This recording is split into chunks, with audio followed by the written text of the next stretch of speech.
बोलो जयकारा बोल मेरे श्री गुरु महाराज की जय।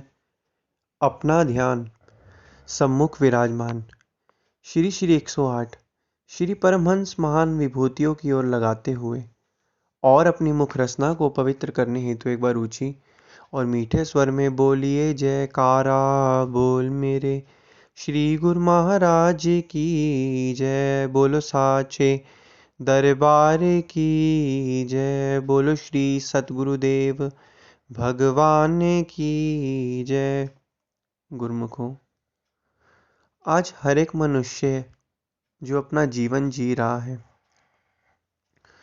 उसे कोई ना कोई दुख, कोई ना कोई चिंता हमेशा परेशान करती रहती है। हर एक मनुष्य चाहता है कि मैं सभी दुखों से मुक्त हो जाऊं, अपना जीवन सुख शांति और आनंद में व्यतीत करूं। क्या ऐसा संभव हो सकता है? गुरुमुख होकर ध्यान से अनुभव किया जाए, ऐसा संभव हो सकता है। कैसे? गुरुमुख सिर्फ नाम कहलाने से ही गुरुमुख नहीं होता। गुरुमुख बनने के लिए उस गुरुमुख को श्री सद्गुरुदेव महाराज जी द्वारा जो बताए गए 5 नियम हैं, उसकी पालना करना भी जरूरी होता है। जितना जितना वो उन 5 नियम की पालना करता है और नाम सुमिरन करता है, तो धीरे धीरे उसकी मन की अवस्था बदलती रहती है। ये एकदम से नहीं होता। अगर हम सोचे कि थोड़े दिन हम नाम जप लें और उसके बाद हमारा मन बिल्कुल आनंद में हो जाए, तो ऐसा तो कहना कठिन है। निरंतर भजन अभ्यास करने से, नाम का सुमिरन जपने से ही मन के अंदर शांति और एकाग्रता और मन जो है आनंद में होता रहता है। ये जितनी भी प्रक्रिया है यह धीरे धीरे होती है। और गुरुमुखों को अपने मन को हमेशा साफ सुथरे विचारों से भरना चाहिए। मन को विचारों की बोझ में नहीं डालना, क्योंकि प्रकृति ने जो हमें चीजें सिखाई हैं वो संसारिक चीजों के मुकाबले बिल्कुल ही उल्टी हैं। कैसे? संसार के हिसाब से जब आपके पास अत्यधिक धन होगा, संसारियों की सोच के हिसाब से उतना हम आनंद में और शांत में रहेंगे। लेकिन प्रकृति के हिसाब से जितना आपको चाहे धन हो या ना हो, अगर आपको संतुष्टि है तब आपका जीवन जो है आनंद में व्यतीत होगा। क्योंकि संतुष्टि ही तो मेन जो चीज है आनंद में जीवन को जीने की जो है चाबी है। अगला, गुरुमुखों मन के अंदर ईर्ष्या भाव नहीं रखनी। अपने आप को किसी से कंपेयर नहीं करना, न किसी और को अपने आप से कंपेयर करना है। भगवान ने सभी लोगों को अपने अपने हिसाब से बनाया है और हर एक लोगों को उसकी समर्थ है, उसकी अनुसार ही जो उसकी किस्मत है या जो उस इंसान के लिए अच्छा है वही भगवान उसे देता है। गुरुमुखो, ध्यान से अनुभव किया जाए, अच्छा वह नहीं जो हम चाहते हैं, अच्छा तो वो होता है जो मालिक हमें देता रहता है।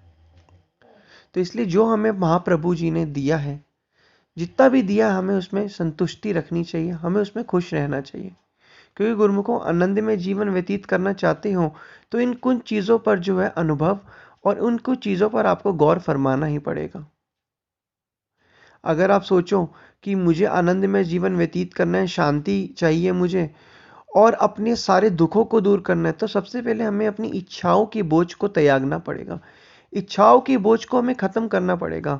महापुरुष जीव के इच्छाओं के जो जाल है उसका खात्मा करते हैं, उसको खत्म करते हैं, उसे इन सभी संसार के बंधनों से मुक्त करते हैं, ताकि यह जीव जो है इच्छा मुक्त होकर जो आनंद में जीवन जीना चाहता है वो आनंद में जीवन जिए। क्योंकि गुरुमुखों किसी भी चीज़ के साथ जब हम कोई अटैचमेंट, संबंध, मोह रखते हैं, वो चीज़ हमारी कमी बन जाती है और कमी के बाद धीरे धीरे मन तो बलवान इतना है कि कोई ना कोई इच्छा जो है हमारे मन के अंदर हमेशा आती ही रहती है, चलती ही रहती है। महापुरुष इस इच्छाओं का, महापुरुष सिर्फ हमारी इच्छाएं पूरी नहीं करती बल्कि जो हमारी अनगिनत इच्छाओं का जाल है उसका खात्मा भी करते हैं। और ये खात्मा कब होता है? जब निरंतर हम नाम का सुमिरन करते रहते हैं, नाम का आराधन करते रहते हैं, भक्ति परमारथ के कार्यों में लगे रहते हैं। जितना जितना हम भक्ति परमारथ के कार्यों में लगे रहेंगे उतना उतना मन जो है आनंद में और शांति में व्यतीत होता रहेगा। क्योंकि शांत में जीवन ही तो जीवन की असली पूंजी है जीने की। बिना उसके तो जीवन का कोई महत्व ही नहीं है। संसारी लोग सोचते हैं कि मैं पहले पढ़ाई कर लूं, फिर कमाई कर लूं, अच्छा घर, बिजनेस, व्यापार, जायदाद बना लूं, उसके बाद मैं शांत में आनंद और से जो है जीवन व्यतीत करूंगा। गुरुमुखों, ये सब एक भ्रम है। सब कुछ होने के बाद मैं खुश रहूंगा, ऐसा सोचना बेवकूफ़ी है। अपने आप ही खुश रहो, सब कुछ अपने आप ही अच्छा होगा। तो महापुरुष यही हमें समझाते हैं कि आपका जो ये हर एक जो पल है, हर एक आनंद है, हर एक जो समय है, ये धीरे धीरे दिन बर दिन बीतता जा रहा है। आपका जो ग्राफ है, आपका जो मनुष्य के जन्म का ग्राफ है, वो नीचे से उठ के ऊपर की तरफ उठ रहा है, लेकिन ये बुढ़ापे के टाइम पे दोबारा नीचे की साइड आएगा। तो क्यों ना इस समय जो बीच का हमारा इस समय का समय अंतराल है, इसमें भक्ति परमारथ का कार्य किया जाए। जिस चीज के लिए जन्म मिला है, उस चीज, क्या चीज? प्रभु परमात्मा की बंदगी, उस चीज को किया जाए। तभी महापुरुष फरमाते हैं कि नाम का सुमिरन करने से ही सारे दुख जो है हमारे दूर हो जाते हैं।